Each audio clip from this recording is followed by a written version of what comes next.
for different reasons. I've only got a short space of time to run through this thing. So as most of you know that we're here, or some that will watch after this, we've been doing a number of public skate park events with the ongoing saga at the skate park in Portishead. We've run 3 events, 2 over 2 weekends in August, 1 over a weekend in September. We then had a consultation for the members of the public on the 14th September here. We had in excess of 500 people turned up to these events. That's people taking part, whether it's on scooters, skateboards, rollerblades, some tried BMX, but we said no. And obviously families, grandparents, everybody that came along was absolutely phenomenal. So firstly, can I kind of say thank you, 1, to the Town Council for kind of helping us with this, 2, to Ed McKite, North Somerset, obviously for kind of giving us the land bits to use, but also kind of Jeff Hardman, all the WASP committee and everyone's kind of helped put these things on. It doesn't just kind of happen overnight, it's kind of taken us months in the plan to get it there. So I'm going to kind of run through the results of kind of what they all are, and then it will all be revealed at the end. So you want to just tap the thing as we go through.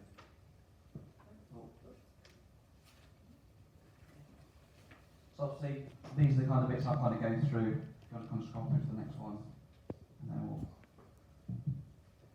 So obviously the main vision ultimately is to kind of get the wheels and skate park in the town, Portishead, as we all know. I'm not going to go through every single one of these. If someone does want a copy of this, I'll have to provide anyone a copy of it. But ultimately, the idea is to kind of get a facility that kind of enjoys, benefits, enhances the whole community, and anybody can use it. It doesn't matter what age you are, whether you're 10 or 60, you can still use it. Skateboarder, scooters, whatever. It's there for everybody to use ultimately. And ultimately kind of brings the community together.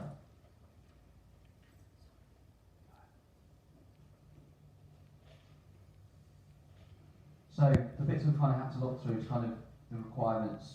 We are asking, or will be asking North Somerset in the next 5 days or so, for between 800 and 1,000 square metres of space to put this facility on.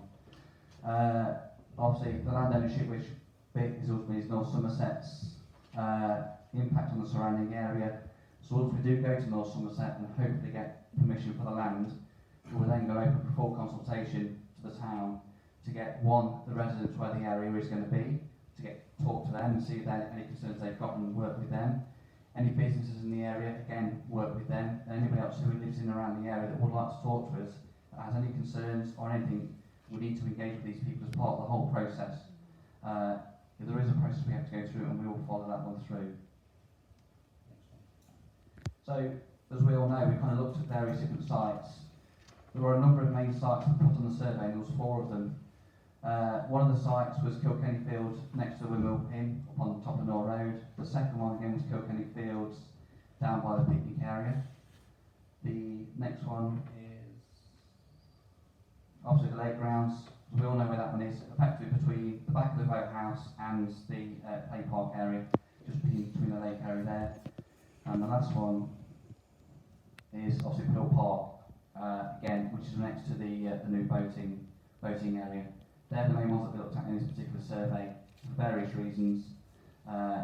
We kind of looked at a number of other ones as well, but they kind of had ruled themselves out, again, for different reasons. One of them because it's owned by 4 different landowners, and there's BT cables going through the middle of it. And I asked someone in BT how much it's going to cost to move it, and it's an awful lot of money. More than the skate park's going to cost, so that was a no-no. So, we kind of asked a number of questions on the survey. One is the age groups. And again, as you'll see there, the biggest age group kind of filling in ultimately is 41 to 50, 51 plus. That isn't because they're going to use it all the time. It's because they were filling in for their young kids. And again, we had kids ranging from 4 or 5 on little scooters and stuff, up to teenagers and adults. And that's what was phenomenal about it, was actually everyone was actually helping each other. There was 2 gentlemen that were down there every single day of each event, and they were helping the kids and all sorts, which was good. So we ultimately got 438 responses to that question. Again, we asked people, do you live in Portishead, outside of Portishead, or not in here, done a survey, etc. Again, 390, being 89.4%, live in Portishead. 20 of them from around surrounding areas. Some of them came as far as Bristol, And two lads and their sisters and siblings came both weekends at Hill Park and the Vale Park, and again teaching each other. So the results, which have been asked many, many times, what are the results? And I've kind of kept tight-lipped, so I even had a phone call from a certain paper today. So this results have been done in two phases. The first batch of results is just on the location only. That is just to put a wheels park there. So effectively, the Lake Grounds won the contest. 303 people voted, 40.02%, followed by Pearl Park, 203, Kilkenny Fields near the windmill, and then obviously Kilkenny Fields car park near the picnic area. And obviously, for all of them, 757 votes, because you've actually got two votes, or two choices, option 1 and option 2. You then come to the results with a pump track around it, a BMX track around it. Again, it was the biggest thing that people wanted. They don't just want the wheels park for skateboards, they want a pump track and BMX track as well, which effectively can run around the outside of this thing. So, as we can all see, the Lake Grounds again is the winner. 63 votes by 33.69% of the vote, followed by Kilkenny Fields by the windmill, obviously Hill Park, and then Kilkenny Fields number 1. Obviously 187 votes. So ultimately, the question that we're going to go back to North Somerset with in the next 24 or so hours, when we're going to get an email, is can we please have the plot of land at the Lake Grounds? We all know where we're talking about, let's say behind the boathouse in that area, and using a little bit of the park area, but is only a small part of that area. So what do people want, apart from kind of just the actual bowl itself? Obviously ramps might sound kind of a fairly daft answer really, but actually it's not. If you look at NLC, Bradley Stoke, etc., they have got the bowl, but also they've got different ramps kind of pop out as well.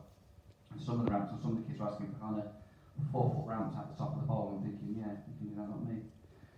Obviously pump track, again, popular one. Small ramps, again, for the youngsters to kind of do on. So effectively the idea will be to have it into two bowls, kind of an intermediate / expert bowl, and then the second one will be like kind of beginners. So at least they can kind of still all mingle with each other as they kind of graduate and go on to the next one. Half pipe, if you all saw the pictures of what you put up, the biggest ramp was the half pipe. And obviously then the BMX track. The BMX track and the pump track, ultimately kind of the same thing, just slightly designed differently.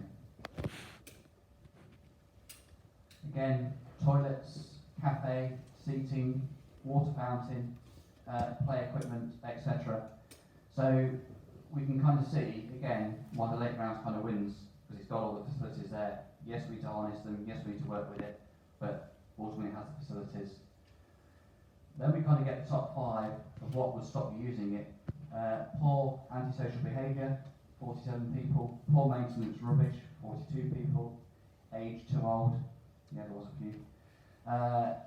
Even though we said you can still go and use it. Even Paul could use it, you try it. Too far away, again, this was all done around the parish pole. So the parish pole clearly stated within a suitable distance, I believe 10 minutes of walk from the town.